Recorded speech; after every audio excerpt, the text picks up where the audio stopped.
할렐루야, 감사합니다. 이 시간에는 우리가 민수기 오늘은 27장 1절에서부터 23절을 보도록 하겠습니다. 자, 우리가 이제 민수기를 이제 공부를 하다 보면은 이제 마지막에 기업의 분배에 관해서 이야기를 하고 있고, 그리고 이제 이스라엘 백성들의 절기에 관해서 그러면서 이제 마지막으로 각 지파별로 내용들, 그런가 하면은 또 마지막에 보면은 시집간 여자들의 유산에 관해서 민수기 36장에 그 문제를 딱 다룹니다. 이 부분들은 여러분들이 기억을 하시고 넘어가야 됩니다. 오늘 본문에 등장하는 이 민수기 27장의 슬로바스의 딸들은 민수기 36장 마지막에도 또다시 등장하지만은 어디에 등장할까요, 여러분들요? 여호수아서에 등장합니다. 여호수아서에. 오늘 본문에 등장하는 이 슬로바스의 딸들은요, 그냥 여러분들 읽어 들어가시면 안 됩니다. 이 슬로바스의 딸들이 왜 기업을 달라 그랬을까? 그죠? 이 기업을 달라한 그 목적과 이유가 무엇일까? 우리도 말이지 그 자녀들인데 왜 우리 모가지 안 줍니까? 이 뜻이 아닙니다. 그들은 자기 몫을 찾으려고 그런 것 아닙니다. 그들은 자기의 몫을 찾으려고 그런 것이 아니라 아버지가 아들이 없잖아요. 그러면은 그 지파에 그 족보들이 없어져 버리는 거예요. 그들이 그것을 지키는 겁니다. 그래서 슬로바스의 딸들은 단순하게 여러분들이 어떤 물질을 그들이 취했다, 또는 여자들도 권익적인 측면에서 슬로바스의 딸들의 그 발언을 우리는 존중해야 돼, 이렇게 만약에 여러분이 파고 들어오면 빵점입니다. 빵점. 10점이라도 줄 수 있는데 10점도 못 줍니다. 빵점입니다. 빵점도 잘 맞는 겁니다. 빵점이 아니라 빰 한 대 맞습니다. 왜냐하면 이 슬로바스의 딸들은 그런 내용들을 가지고 기업을 달라 한 적이 없기 때문입니다. 특히 오늘은 우리가 민수기 27장을 통해서 기업의 분깃이 왜 중요한가라는 것을 우리는 슬로바스의 딸들을 통해서 그 내용들을 알 수가 있습니다. 여러분, 기업의 분깃 그러면은 어떤 하나의, 첫 번째는 땅에 대한 땅의 소유를 우리가 이야기를 하잖아요. 그런데 기업의 분깃을 통해서 우리가 제일 먼저 우리가 깨달아야 될 것은 뭔가 하면은 언약입니다. 언약입니다. 기업의 분깃이 언약과 멀어지게 되면 땅의 소유적인 개념 속에 난죽하다 보면요, 이 땅을 자신이 분리하게 되면은 버릴 수도 있습니다. 그죠? 그리고 땅의 소유적인 측면에 이야기를 하다 보면은 나중에 땅을 버릴 수 있을 뿐만 아니라 이 땅에 대해서 어떤 내용들을 담고 있습니까? 누구든지 이 땅을 사고 팔 수 있는 기준이 세워지게 되는 거죠. 그래서 기업의 분깃은 항상 무슨 관점을 떠나지 말아야 됩니까? 그렇죠. 하나님과의 나와의 언약관계, 하나님과의 우리 족속 간의 언약관계. 그러면은 이 언약관계라는 것은, 분깃이 팔렸다는 것은 쉽게 말하면 언약관계가 깨어졌다는 이야기죠. 그러면 이 분깃은 절대 팔면 안 되는 거죠. 그래서 하나님께서 각 지파별로 분깃을 주고 그 다음에 족속들로 분깃을 줬습니다. 그리고 이 분깃은 매매의 대상이 아니라고 말하고 있습니다. 왜 그런가 하면은 이 분깃은 바로 언약적 관점을 가지고 있기 때문입니다. 그런데 이 분깃을 받을 때에 분깃을 받을 자격이 누굽니까? 아들들이죠. 아들들. 그죠? 왜냐하면 여러분, 장자로서의 그 소유를 받을 수 있는 것은 딸이 아니죠. 자, 여러분들 보시면요, 굉장히 죄송합니다만은 집안에서 재산에 대해서 상속을 받을 때에, 지금은 우리는 그렇지 않습니다만은 고대 사회에서는 상속을 받을 때에 이 상속에서 여자는 전부 다 제외입니다. 그죠? 종들과 여자들은 제외입니다. 오직 아들들에게만 이 상속이 이어지는 겁니다. 왜 그렇습니까? 그것은, 이 상속이 이어진다는 것은 그 집안에 무엇과 관계되어 있는 겁니까? 그렇죠. 그 지방에 대화 관계가 있기 때문입니다. 그렇죠? 그 집안에 쉽게 말하면 하나의 족보적인 개념을 가지고 있는 거죠. 그죠? 그런데 딸에게 만약에 이 재산을 상속하게 되면 이 딸이 다른 남편을 따라가게 되는 것이고, 그러게 되면 이 상속이 남편에게 속해버리게 되면 딸이 가지고 있는 이 개념 속에서 있었던 족보적인 개념을 없어지게 되는 거죠. 그래서 기업은 오직 누구에게만 상속을 줬을까요? 그렇죠. 그래서 아들들에게만 상속을 줬습니다. 무슨 기준이 있기 때문입니까? 족보적인 개념이 있는 거죠. 그죠? 대를 잇는 개념. 대를 잇는 개념. 다시 말하면 기업의 분깃도 바로 그런 개념을 가지고 있습니다. 그렇기 때문에 이 기업의 분깃을 딸들에게 분깃을 줬을까 안 줬을까요? 안 줬습니다. 그런데 오늘 본문에 보면은 슬로바스의 딸들이, 그것도 므낫세 종족의 딸들이, 므낫세 족속 가운데서 슬로바스이 있었는데 이 슬로바스이 아들이 없었습니다. 딸만 있었습니다. 아들은 없었습니다. 그러면은 기업의 분배를 받을 때에 이 므낫세 지파 12지파 가운데서 므낫세 지파에게 분깃이 주어지면은 그 다음에는 각 족속별로, 각 집안별로 분깃이 배당이 되겠죠. 그러면 슬로바스이 딸이 없습니다. 그러면 슬로바스는 기업을 받을까요, 못 받을까요? 못 받는 거예요, 못 받는 거예요. 그래서 이 슬로바스의 딸들이 들고 일어난 겁니다. 누구에게 나가갔습니까? 슬로바스의 딸들이 모세에게 다가간 겁니다. 이야, 여러분들. 그러면서 그들이 떼거지 지었습니까? 아니죠. 그들이 분깃을 요구를 합니다. 분깃을 요구하는 첫 번째 이유는 분깃의 성격을 설명합니다. 기업의 분깃이 어떤 성격을 가지고 있는가. 그래서 이 기업의 분깃이 바로 언약적 관점을 가지고 있는데 우리가 왜 언약으로부터 멀어져야 되는가 이 말입니다. 다시 말하면은 우리가 딸만 있고 아들이 없는 이유가 만약에 바알볼의 사건이라든지 그 다음에 고라당과의 그 사건, 특히 여기에서 본문에서 등장하고 있는 슬로바스의 딸들이 등장하고 있는 것 가운데서 제일 지금 특이하게 등장한 것이 바로 고라와 무엇을 진 사건을 다루고 있습니까? 고라와 당을 진 사건. 우리가 고라와 당을 지은 사실이 있다는 겁니까? 없다는 겁니까? 사실이 없다. 만약에 우리의 아들들이 고라와 당을 지어서 그 아들들이 땅에 먹힘을 당하고 유황불에 태워짐을 당했다면 우리는 언약적인 측면에서 기업을 받을 자격이 있습니까? 없습니까? 없죠. 당연하죠. 왜 그렇습니까? 그들이 하나님을 향해서 대적을 하고 대항을 하는 입장에서 하나님과 언약적 관점을 세워준다는 것은 모순이잖아요. 슬로바스의 딸들이 그 이야기를 딱 하는 겁니다. 만약에 우리 아버지가 아들들이 없어서 기업을 못 받는 이유가 고라와 당을 지었어. 아버지 아들들이 그 징계로 만약에 다 죽었다면 우리 언약적인 측면에서 기업의 분깃을 달라 말할 수 없다. 왜 그런가 하면은 이 기업의 분깃이 하나님과 언약적 관점을 가지고 있기 때문에 우리는 그런 자격이 없다. 그렇지만은 우리 아버지의 아들들이 죽은 이유가 인간의 죽음으로 인해서, 다시 말하면은 인간의 죄로 인해서 죽은 거죠. 오늘 본문에 보면은 인간이 죄로 인하여서 죽은 것, 그래서 그것을 자기 죄라고 말하는 겁니다. 우리는 아담의 죄로 인해서 우리 모두가 죽음에 이르를 수밖에 없는 그런 단계, 모든 사람 다 놓여 있죠.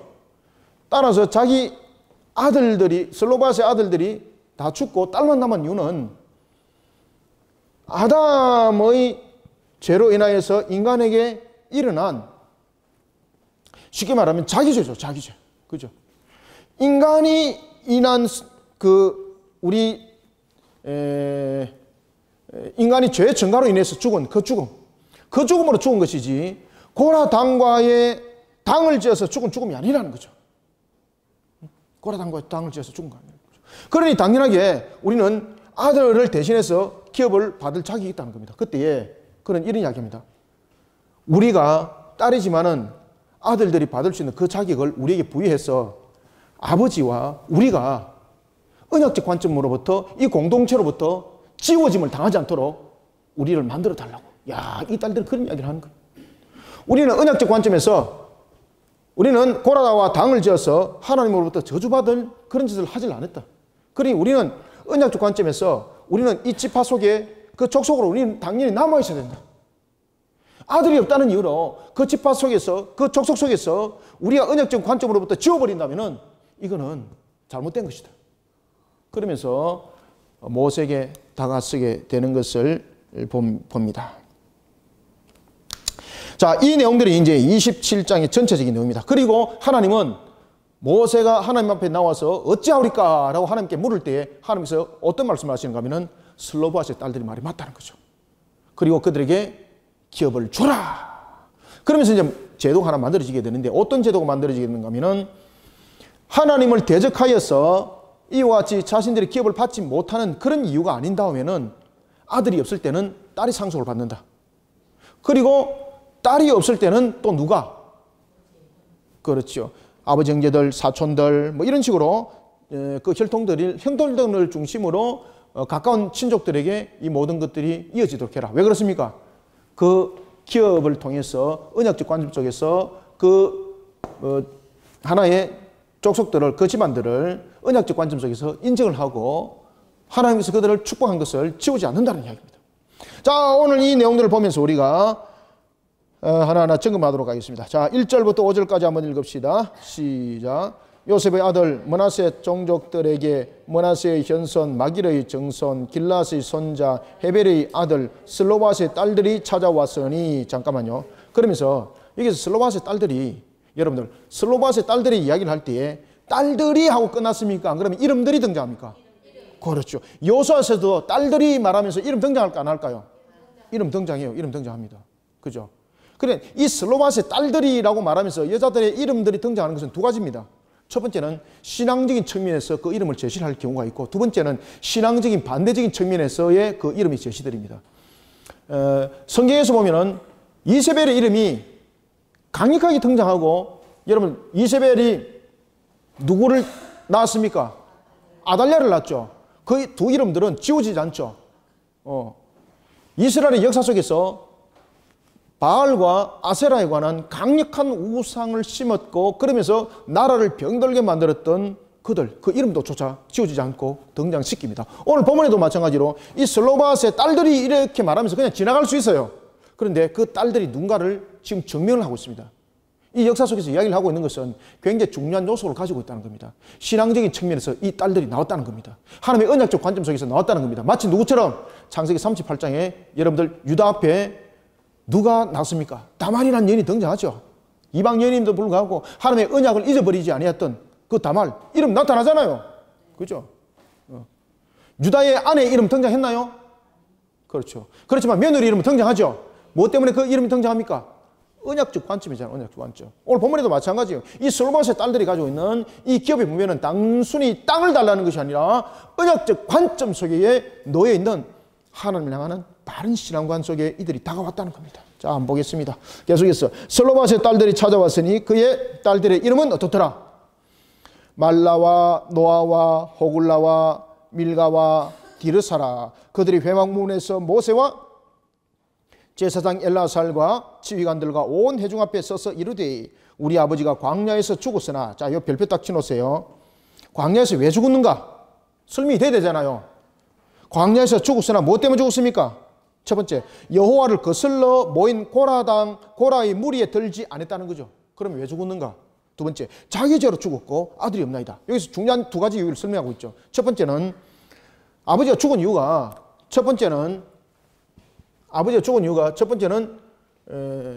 광야에서 죽었는데 어떻게 죽었다는 이야기입니까? 광야에서 죽었다는 거죠. 그럼 여러분, 광야에서 죽으면 이거는 무엇입니까?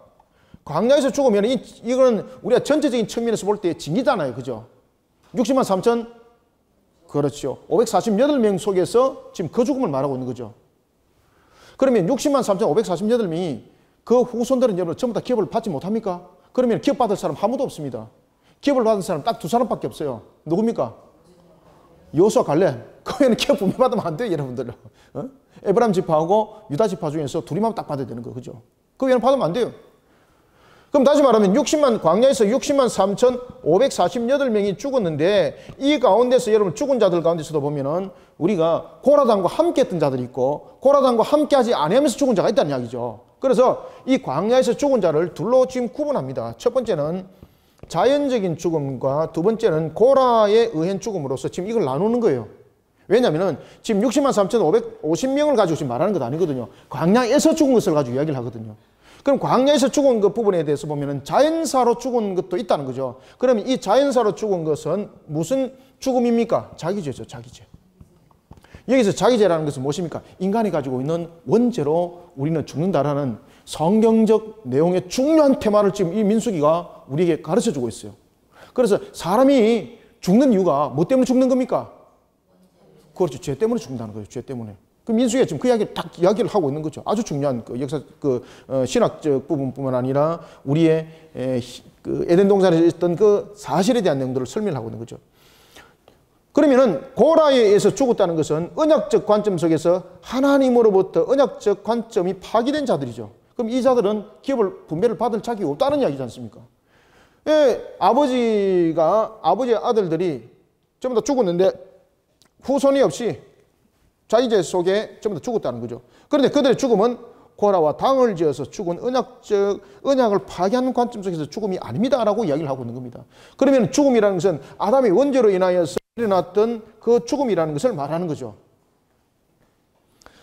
자, 한번 읽겠습니다. 4절, 5절. 어찌하여 아들이 없다고, 그죠? 이게 굉장히 중요합니다. 4절도. 어찌하여 아들이 없다고 우리 아버지의 이름이 그의 종족 중에서 삭제되리까? 보세요. 그의 종족 중에서 삭제된다는 거죠. 그러면은 여러분들, 종족 중에서 삭제된다는 것은, 종족 중에서 삭제된다는 것은 무엇을 이야기를 하고 있는가 하면은 기업의 분배를 받지 못하는 내용들을 말하고 있습니다.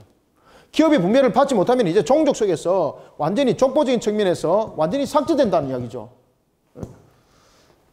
우리는 기업을 분배를 받겠다는 것은 종족 중에서 우리를 삭제당하지 않도록 하기 위해서다는 겁니다. 그러니까 이 딸들이 얼마나 여러분 신앙 가운데 언약적 관점 속에서 나오는지 이해를 가시겠죠. 그 하나님이 기뻐하시는 거예요. 자신들의 땅을 기업으로 받아야 될 이유를 설명하죠. 그것은 무엇입니까? 혈족 가운데서, 혈통 가운데서 계속 남아있게 해달라 이 말입니다. 아, 여러분들 딸들이 이 정도 됐습니다. 진짜로 천국에 계시는 아버지가 정말 눈물을 흘릴 정도입니다, 이거. 얼마나 기특해, 그죠? 얼마나 기특해요. 이 딸들이 지금 요구사항이 무엇입니까? 우리로 하여금 혈족과 종족 가운데에 남도록 해달라고.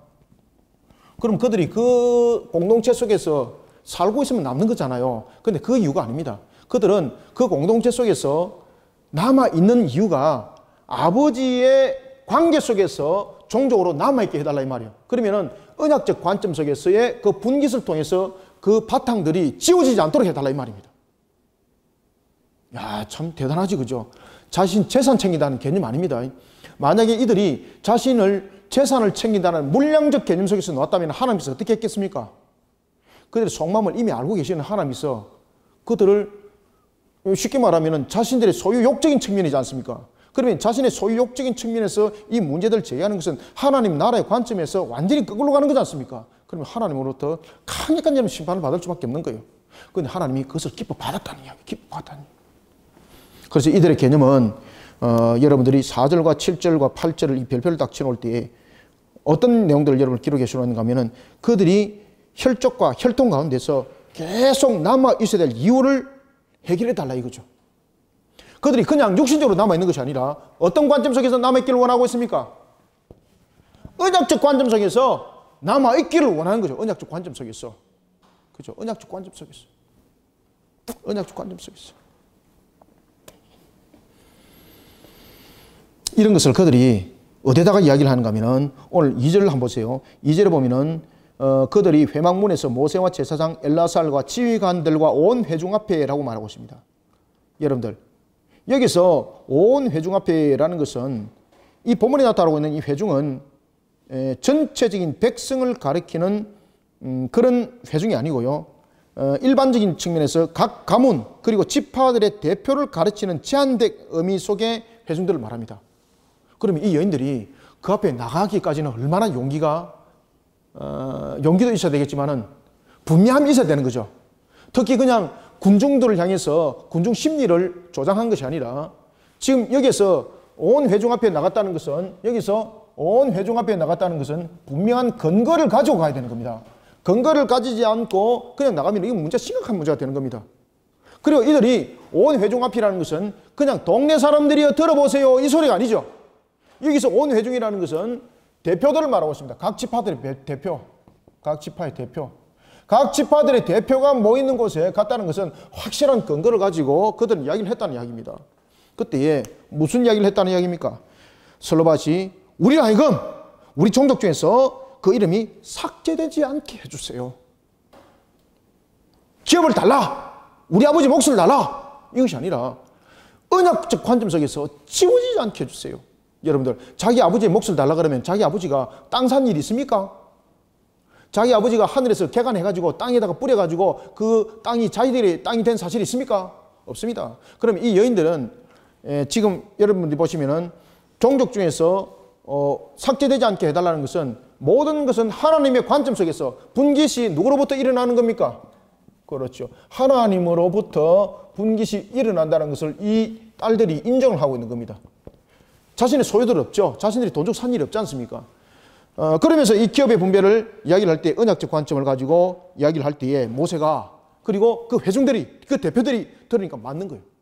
그런데 자신들이 마음대로 결정할 수 없는 거잖아요. 왜냐하면 기업의 분깃에 대한 그 모든 것은 누구의 명예 순복만 해야 되는 겁니까?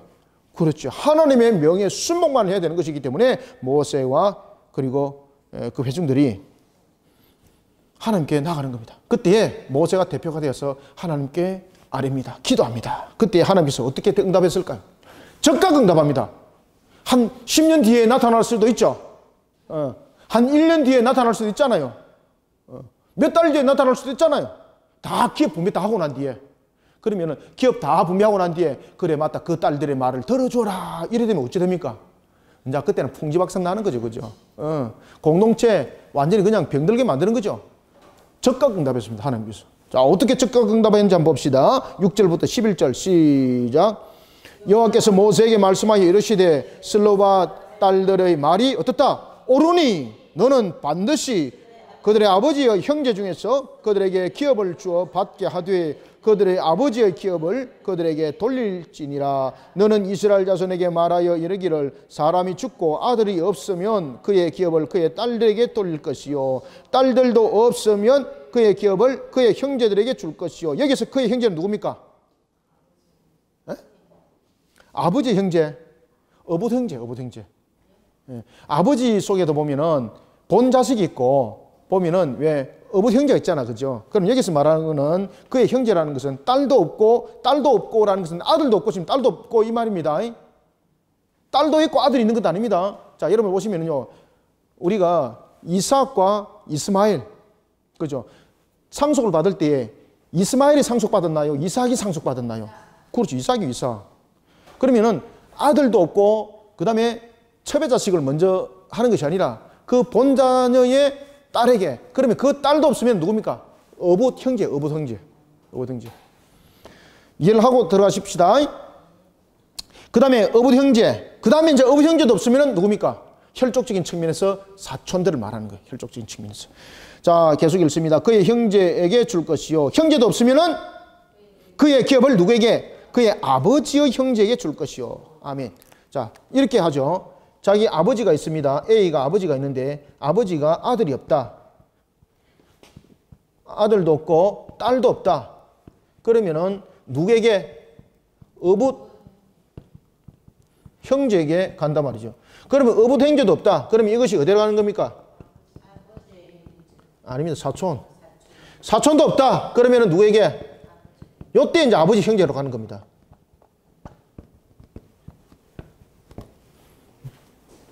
여기서 이제 아버지 형제들은 또 이제 다른 이제 갈라지는 부분들이 이렇게 이제 생겨나겠죠. 그죠? 딸도 9절, 딸도 없으면 그 기업을 그의 형제들에게 줄 것이요. 형제도 없으면 그의 기업을 그의 아버지의 형제들에게 줄 것이요. 11절. 그의 아버지의 형제도 없으면 누구에게? 그의 기업을 가장 가까운 친족에게 주어 받게 할지니라 하고 나 여호와가 너 모세에게 명령한 대로 이스라엘 자손에게 판결의 규례가 되게 할지니라. 아멘. 판결의 규례가 되라 말이에요.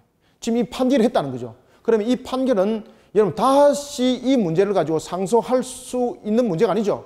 지금 판결을 내렸다는 이야기잖아요. 재판했다는 이야기잖아요. 그럼 법적 효력이 발생이 된다는 이야기입니다. 이렇게 해서 이제 법적 효력이 발생되었다는 겁니다. 하나님께서는 각 지파에게 주신 땅들이 타 가문이나 타 지파에게 양도되지 않도록 각 지파대로 전수되기를 원하셨습니다. 왜 그렇습니까? 바로 언약의 그 관점 속에서 그들을 축복하는 것을 언약 관점 속에서 계속 그들을 생육번성 충만하게 하나님께서 만들어 가신다는 겁니다. 이런 부분들의 기업의 분배를 통해서 우리에게 말씀을 주고 있는 것은 기업은 이동될 수 없다는 사실이고, 그리고 이 부분들은 언약적 관점 속에서 하나님께서 모든 것을 이어간다는 것을 모든 종족들과 족속들로 하여금 혈족들로 하여금 그것을 보도록 하는 것이고, 그것을 역사 속에서 하나님은 그들에게 검증시켜주는 내용들이 되겠습니다. 그래서 기업은 절대 매매를 할 수가 없다. 왜? 기업은 매매하는 것이 아니라 그대로 남아있어야 된다는 거죠. 그대로 남아있고 그 다음에 아들이 없고 딸이 없을 때는 어부 형제에게, 어부 형제가 없으면 사촌에게, 사촌이 없을 때는 아버지 형제들에게, 이와 같이 아버지 형제들도 없을 때는 어떻게? 가장 가까운 친족에게 그것이 넘어가도록 해라. 그러면은 항상 그 기업은 남아있다는 이야기죠. 그래서 이 부분들을 통해서 우리가 무엇을 발견할 수가 있습니까? 매매를 어떻게 한다? 금지한다는 것과 두 번째는 하나님께서는 그 언약적인 측면에서 그 기업을 반드시 인정하고 그들을 축복하는 부분에서, 약속한 부분에서 흔들림 없이 그 모든 것들을 이어나간다는 강력한 뜻이 속에 있는 겁니다. 자, 이런 속에 등장했던 한 집안이 있죠. 누굽니까? 룻게 등장하죠. 그죠? 룻게 등장하죠. 누구였습니까? 나오미의 며느리였던 룻이 누가 만납니까? 보아스와 만나서 계대 결혼 속에서 한 자녀가 출산하게 되는 거죠. 그죠?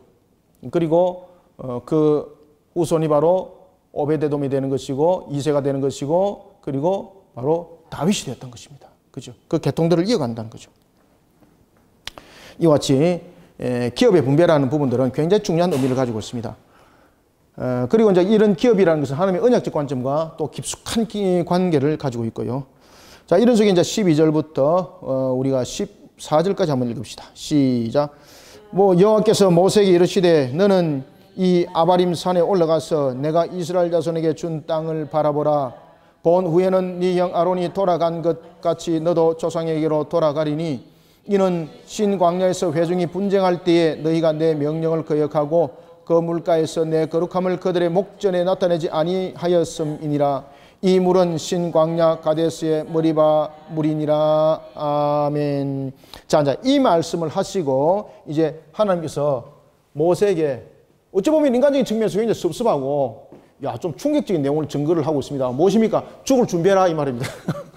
네 죽을 때 됐다 이 말이죠. 그죠? 여러분 이 심장은 찌릅니까? 속된 말로 쇠가 빠지기라고 네 죽을 때 됐다 이러면 여러분 할렐루야 여러분 일을 하겠습니까? 삐낀다고요?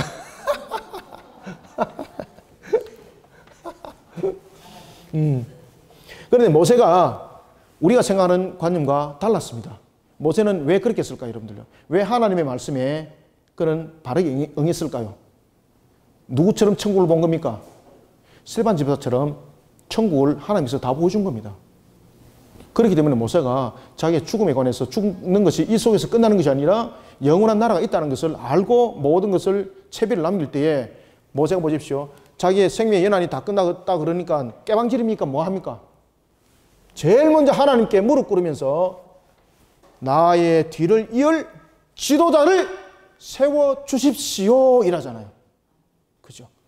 그러면은 모세는 자기가 죽는 것으로 끝나는 것이 아니라 모든 것이 함께 하는 것이고 또 자신이 하나님으로부터 받은 사명들은 주님이 오시는 그날까지 하나님께서 이 땅 위에 세운 그 모든 날들이 이루어지기까지 계속 연속선상에서 이어진다는 뜻이죠. 그렇기 때문에 하나님의 뜻이 그리고 하나님께서 우리에게 명함이 끊임없이 이어져 나가기를 모세는 구하게 되는 거죠. 그래 하나님이 얼마나 기뻐합니까? 여러분 보십시오. 그때 하나님께서 오늘 우리에게 이런 말합니다. 12절 너는 아바림 산에 올라가서 내가 이스라엘 자손에게 준 땅을 바라보라. 그리고 너는 13절 네 조상에게 돌아가리라. 죽을 것이다 이 말이죠. 아바림 산이 어디입니까? 여러분들 아론이 어디에서 죽었죠? 예? 그곳에서요? 호르산에서 죽었죠. 호르산. 느보산은 누가 죽었습니까? 모세. 갑자기 모세하고 아론하고 장소 바꿔가지고 이 모세와 아론하고 헷갈리게 만드시면 안 됩니다. 우리가 이미 잘 알고 있는 이 느보산을 오늘 본문에서는 무슨 산이라고 이야기를 하고 있습니까? 아바림이라고 이야기를 하고 있죠. 아바림. 이것이 느보산입니다. 느보산. 아바림.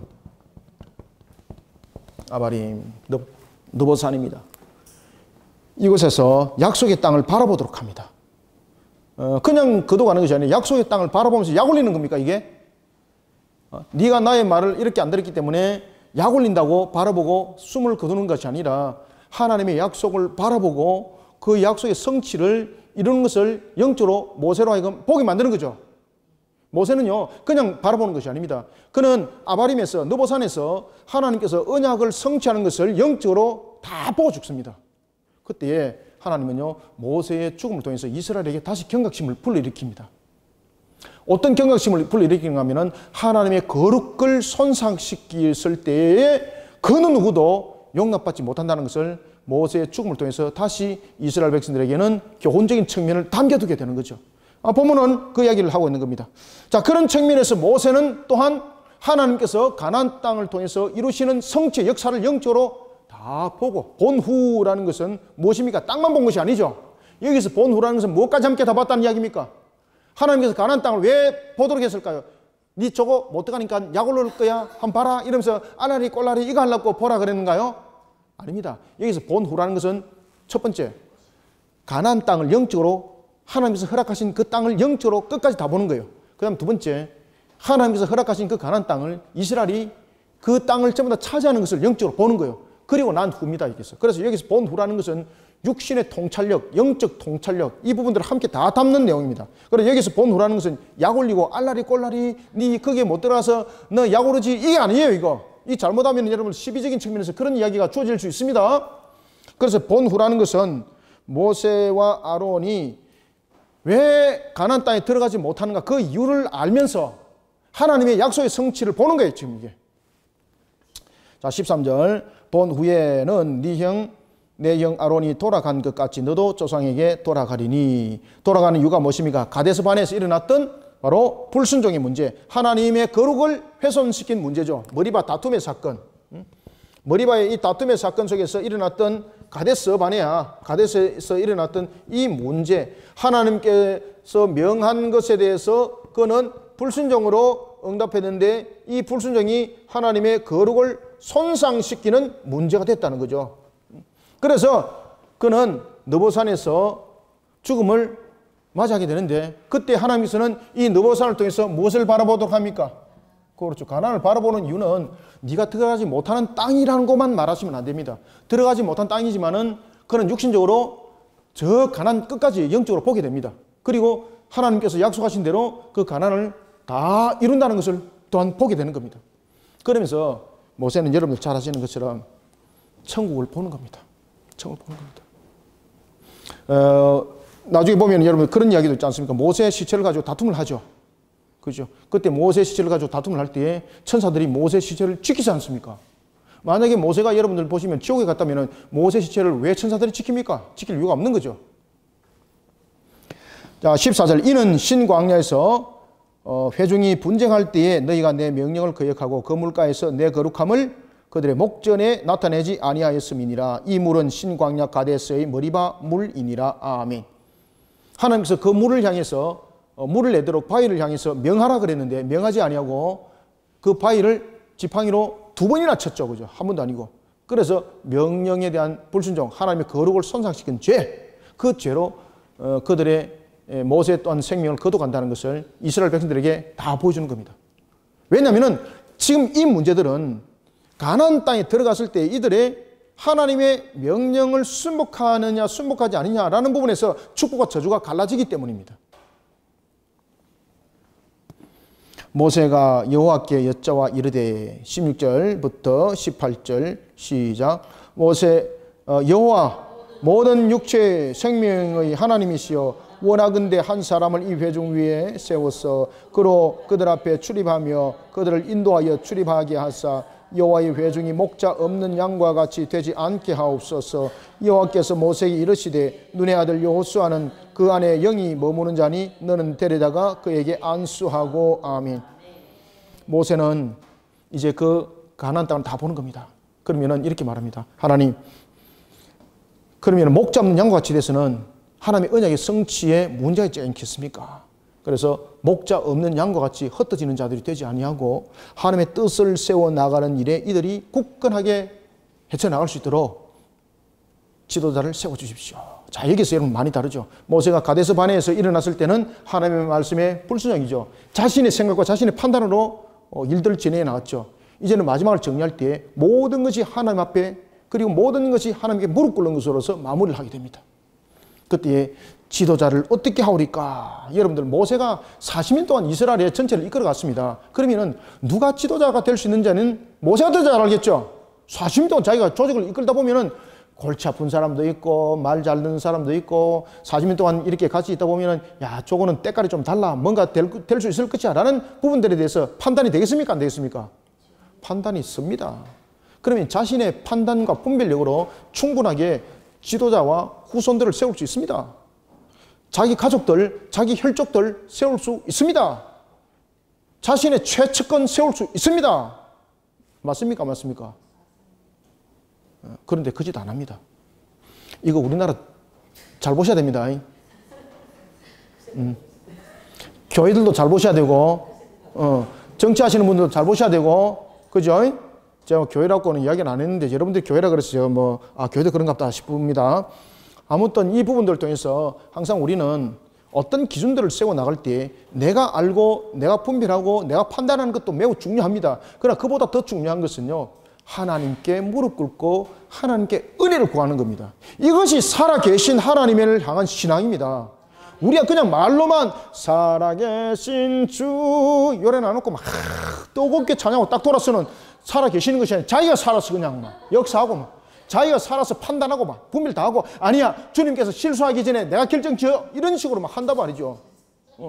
주님은 실수하신 분이고 나는 살아계셔서 역사하신 분이고, 이래 되는 거꾸로 역사, 이게 우리 현장 속에서 나타나고 있잖아요 지금.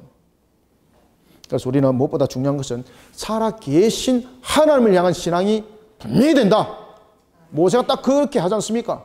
분명히 40년 동안 분별할 수 있습니다. 판단할 수 있습니다. 그렇지만 그 분별력과 판단력을 내려놓습니다. 왜냐하면 인간은 항상 판단력적인 측면에서 실수할 수 있기 때문에. 완전하신 하나님, 살아계신 하나님께 무릎 꿇습니다. 그때 하나님께서 즉각적으로 응답하셨습니다. 그때 지도자를 뽑는 기준, 그때 지도자를 뽑는 기준이 무엇이었습니까? 사람들이 지도자를 뽑으면 기준을 무엇으로 잡을까요? 그렇지, 힘과 이 지도자를 뽑을 때 이 기준이, 사람들은 능력이라는 힘을 중심으로 이 문제들을 풀어나가죠. 그죠? 조직, 능력, 이 속에는 여러분 힘도 있고 조직도 있고 그 다음에 물질도 있고 이런 부분들. 그렇지만은 하나님은 무엇으로? 영으로 충만한 자. 오늘 우리 오전에 한 것하고 똑같죠? 야, 이게 참 이렇게 멋지게 또 연결이 되네, 그죠? 영으로 충만한 자가 그 기준이라는 거예요. 지도자가 되는 기준. 왜 그럴까요? 자신의 능력으로 힘과 조직과 물질을 가지고 있는 자는 하나님의 말씀의 명령에 따릅니까? 안 따릅니까?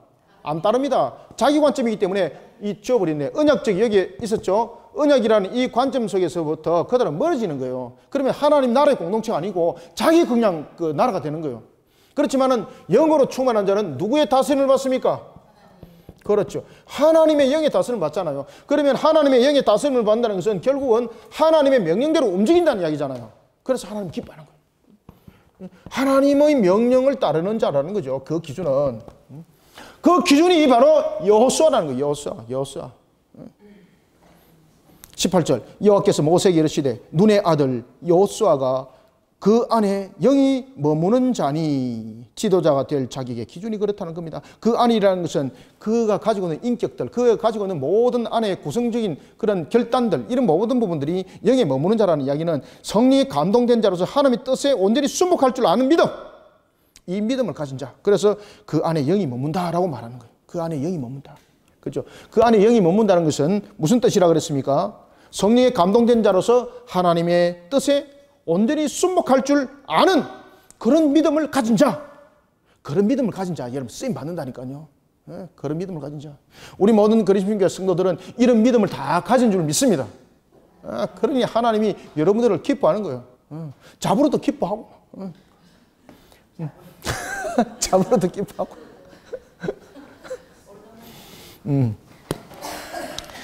자, 그러면서 자, 이제 보세요. 모세가 지도자를 세웠습니다. 모세가 지도자를 세울 때에 안수를 어떻게 합니까? 그 순서를. 이게 이제 모세가 마지막으로 이스라엘 백성들에게 가르쳐주는 신앙의 모습입니다. 모세가 하나님께서 여호수아를 세우라 그랬습니다. 지도자로서. 그러면은 자신이 공포를 하면 되잖아요. 그런데 이 여호수아를 누구에게 데려갑니까? 엘라살에게 데려가잖아요. 그죠? 제사장 엘라살과 온 회중 앞에 세웠습니다. 그리고 그들의 목전에서 그에게 위탁하였습니다. 자신이 안 했죠. 위탁했다는 거죠. 모세가 충분히 할 수 있는데 여호수아를 지도자로 세웠고 엘라살과 그리고 온 회중 앞에 세웁니다. 그리고 이 모든 부분들을 그러면은 엘라살이 알아서 했느냐? 오늘 본문에 보면 엘라살은 또 어디로 갑니까? 자, 20절부터 23절까지 읽습니다. 19절부터 23절 시작. 그를 제사장 엘라살과 온 회중 앞에 세우고 그들의 목전에서 그에게 위탁하여 내 존귀를 그에게 돌려 이스라엘 자손의 온 회중을 그에게 복종하게 하라. 그는 제사장 엘라살 앞에 설 것이요 엘라살은 그를 위하여 우림의 판결로서 여호와 앞에 물을 것이며 그와 온 이스라엘 자손 곧 온 회중은 엘라살의 말을 따라 나아가며 들어올 것이니라. 모세가 여호와께서 자기에게 명령하신 대로 하여 여호수아를 데려다가 제사장 엘라살과 온 회중 앞에 세우고 그에게 안수하여 위탁하되 여호와께서 모세에게 명령하신 대로 하였더라. 아멘. 자, 엘라살을 데려갔으니까 이 엘라살은 여호수아를 하나님 앞에 보이면서 누구에게 묻습니까? 하나님께 묻는 거죠. 이때에 그가 사사롭게 묻지 않죠. 오늘 본문에 보면은 무엇을 판결합니까? 이 우림이라는 판결. 우림과 툼빔 여러분들 아시죠? 그렇죠. 이 부분들은 이스라엘의 전체적인 부분에 대해서 그들의 죄를 묻고 그다음에 그들의 전체적인 부분들을 괴물을 때에 필수적인 요소입니다. 이 자체가. 그래서 사사로운 판단을 하지 않는다는 뜻입니다. 이게. 그래서 우림은 진짜로 말 그대로 판결에 대한 부분들을 가지고 이제 하나님 앞에 나간다는 것을 우리에게 다시 한 번 더 말씀해 주고 있습니다. 우림의 판결로서 여호와 앞에 물었다는 거죠. 여호와 앞에 물었다는 거죠. 여호와께 물었을 때에 여호와께서 어떻게 했습니까? 허락하셨다는 거죠. 그리고 난 뒤에 온 회중 앞에 세웠습니다. 그죠? 순서가 이렇게 되는 겁니다. 모세가 여호수아를 지도자로 어떻게 세웁니까? 누구에게? 여기에 여호와께 물어보죠. 그리고 여호와께서 여호수아를 결정했죠. 그때 여호수아를 바로 안 세우고 제사장과 온 회중 앞에 세우죠. 그리고 엘라살 제사장은 우림의 판결로서 이 사람이 하나님 앞에 합당한지 다시 되물어보죠. 그죠? 이것이 우림으로 여러분 판결하는 것은, 이 판결한다는 것은 어떤 뜻인가 하면은 여호수아가 하나님 앞에 합당한 자가 맞는지 다시 되물어보는 거죠. 그때에 하나님께서 응답하셨습니다. 그리고 난 뒤에 여호수아를 다시 어디에다 세웁니까? 그렇지. 회중 앞에 세워서 안수하는 거예요. 그리고 여기에서 회중 앞에 세웠다는 것은 하나의 대상이라는 측면이고 여기서 회중 앞에 세웠다는 것은 증거하는 입장입니다. 증거하는 입장. 이제 이를 하나님께서 지도자로 세웠습니다 라는 부분에 대해서 증거물이 증거하는 것. 처음에 회중 앞에 세운 것은 대상입니다. 대상. 여기까지는 지도자가 아닙니다. 여기서 이제 기름을 붓고 안수를 한 것은 회중 앞에 세운 것을 통해서 이제는 증거하고 이제는 하나님의 사역을 감당하는 일에서 이가 모세의 대신하는 자가 되었습니다 라는 것을 증거하게 되는 것이고 이제는 법적 효력이 이렇게 발생되었다는 것을 우리에게 설명하고 있습니다. 그래서 오늘 본문에도 보면은 21절에서 하나님 앞에 세우죠. 하나님 앞에 세우신 합법적인 지도자에게는 순복함이 있어야 된다는 것을 성도들에게 또한 마땅한 자세를 가르치는 겁니다. 그래서 21절에 보면 제사장 엘라살 앞에 설 것이요 엘라살은 그를 위하여 우림의 판결로서 요 앞에 물을 것이요 물었죠. 그와 온 이스라엘 자손 곧 온 회중은 엘라살의 말을 따랐지요. 나가면 들어왔지요. 자, 이런 부분들.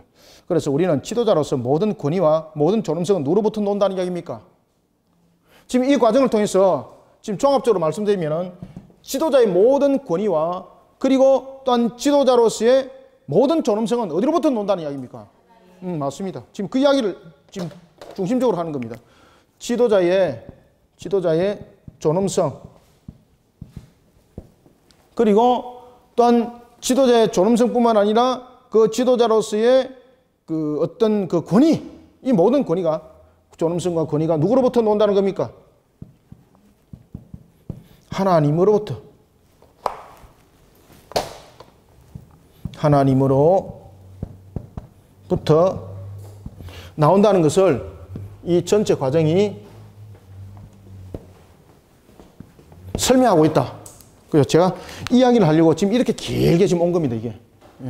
지도자의 모든 존엄성과 권위는 하나님으로부터 나오니까 나 앞으로 이제 하나님으로부터 나왔으니까 너희들 나한테 까불지 마, 이 말 아닙니다. 여호수아는 항상 하나님 앞에 겸손해야 되고, 그 다음에 백성들은 여호수아를 보면서 겸손해야 된다는 이야기입니다. 그럼 여호수아를 보면서 누구를 봐야 된다는 이야기입니까? 그럼요, 여호수아를 보면서 하나님을 봐야 된다는 이야기. 그 다음에 여호수아는 누구를 봐야 된다는 이야기입니까? 백성들을 보면서 자기를 보는 것이 아니라 백성을 보면서 하나님을 봐야 된다는 얘기예요. 그래서 모든 중심점은 지도자와 그리고 백성들은 그 모든 중심점이 어디로 일어납니까? 하나님. 이렇게 중심점이 형성된다. 이것을 우리에게 가르쳐주고 있습니다. 그래서 22절도 보면 모세가 여호와께서 자기에게 명령하신 대로 하잖아요. 명령하신 대로 하여 여호수아를 데려다가 제사장 엘라살과 온 회중 앞에 세우고 그에게 안수하여 위탁한다는 것은 그의 정권이 이제 이어갔다는 이야기죠. 위탁하여라고 말합니다. 안수하여 위탁하여 여호와께서 모세에게 명령하신 대로 하였더라. 이와 같이 이스라엘 자손을 대표한 각 지파의 두령들 그리고 그 전체의 장로들 외 모임도 그 모든 것을 인정했습니다. 뿐만 아니라 이제는 상대적으로 문제들을 다루고 있습니다. 상대적인 측면에서 백성들은 여호수아 앞에 가볍게 여기지 마라. 겸손해라. 그 말에 순복하라. 그러면은 여호수아는 상대적인 측면에서 누구를 봐야 된다는 이야기입니까? 하나님을 봐야 된다는 거죠. 하나님을 보면서 자신의 권위는 그리고 자신의 존엄성은 자신의 능력으로 놓은 것이 아니라 하나님으로부터 나왔다는 것을 알고 그리고 또한 모든 것에 대해서도 제사장 앞에서도 여호수아는 교만히 행하지 말라는 뜻입니다. 그러니 오늘 여호수아를 통해서 여호수아를 기름을 붓는 것도 제사장인 것은 항상 하나님의 관점을 떠나지 마라. 지도자적인 측면에서 권위와 권세를 내세워서 너가 또한 제사장의 권위에 도전하는 일이 없도록 하라. 그런가 하면 백성들을 돌아보는 측면에서의 백성들을 가볍게 여기지 말고 항상 하나님을 바라보면서 백성들을 돌아보는 자가 되어라. 이게 오늘 우리가 민수기의 전체적인 내용이라 볼 수가 있겠습니다. 그래서 오늘 민수기는 두 가지의 각도로 우리에게 설명하고 있습니다. 첫 번째는 슬로바스의 딸들을 통해서 기업의 분깃의 중요성을 우리에게 논해줬고, 그 다음에 두 번째는 여호수아라는 지도자를 통해서 지도자의 존엄성과 권위는 하나님으로부터 나온다는 것. 백성들도 마찬가지고 제사장도 마찬가지고 모든 것들은 하나님으로부터라는 것을 알고 모든 것이 하나님의 관점 안에서 돌아보면서 백성을 돌아보고 하나님의 관점 안에서 돌아보면서 지도자를 보고 하나님의 관점 안에서 보면서 제사장을 바라보는 그런 모습들이 되라는 이야기입니다. 오늘도 이와 같이 우리가 두 관점들을 잘 바라보면서 민수기 27장을 통하여 하나님이 주신 이 말씀을 만판에 잘 새기고 그리고 또한 이 말씀이 우리의 신앙의 근본들을 이루어가기를 소망합니다. 살아계신 아버지 하나님, 주께서 은혜를 다해 주시고 우리에게 오늘도 주신 하늘의 말씀, 생명의 말씀, 꼴의 양식 우리 속에 충만히 흐르게 도와주시옵소서. 특별히 민수기 27장을 통하여 기업의 분깃의 기준을 설명할 때 언약이 관점이 되었고 슬로바스의 딸들은 그 언약적 관점 속에서 물질을 취한 것이 아니라 언약의 성취 속에 자신들은 영원히 머물기를 원했던 믿음이었습니다. 하나님은 그 믿음을 기뻐 받으시고 슬로바스의 딸들에게 기업을 허락하셨던 것처럼 우리 거리심교의 모든 성도들이 하나님의 언약 관점 속에 주님의 영광을 드높이는 자리에 항상 서게 하여 주옵소서. 언제든지 들어가나 나가나 주님의 백성으로 하나님의 영광을 드높이는 언약적 관점 속에 모든 생업들을 세워주시고 주님의 영광을 드높여 나가는 일에 우리 성도들 귀하게 또한 쓰임받게 도와주시옵소서. 그런 측면에서 우리 모든 성도들의 달려갈 걸음은 하나님의 관점 안에서 모든 것이 이루어지기를 소망합니다. 나의 권위와 나의 존엄성이 아니라 뿐만 아니라 우리 속에 나타날 수 있는 교만에 이르기까지 모든 근원들 하나님을 향한 관점 속에서 바르게 세워지고 또한 하나님의 관점 속에서 우리의 근본들이 바르게 세워져 오직 주님의 영광만을 드러내는 거룩한 백성이 되게 도와주옵소서. 이런 속에 오늘도 민수기 27장의 말씀이 우리 성도들에게 양식이 되게 하여 주시며 꼴의 양식이 되게 하여 주시고 하늘에서 열리는 문이 되게 하시며 복된 소낙비가 되게 하여 주옵소서. 예수님의 이름으로 기도드립나이다. 아멘.